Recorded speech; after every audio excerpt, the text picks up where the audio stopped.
વીતી ગયું, પરંતુ યાદો આજે પણ હૃદયમાં જીવંત છે.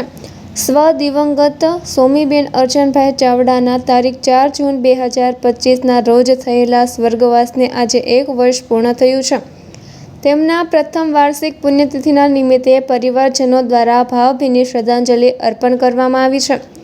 આ અવસરે ભાઈ શ્રી બધાભાઈ નથુભાઈ, ગોવિંદભાઈ નથુભાઈ દાધલ, રામજીભાઈ નથુભાઈ તેમજ તેમનો પુત્રો હિંમતભાઈ અરજણભાઈ ચાવડા, નટવરભાઈ અરજણભાઈ ચાવડા અને દિલીપભાઈ અરજણભાઈ ચાવડા દ્વારા સ્વ સોમીબેન ચાવડાની પવિત્ર સ્મૃતિને નમન કરી ભાવભરી શ્રદ્ધાંજલિ અર્પણ કરવામાં આવી છે.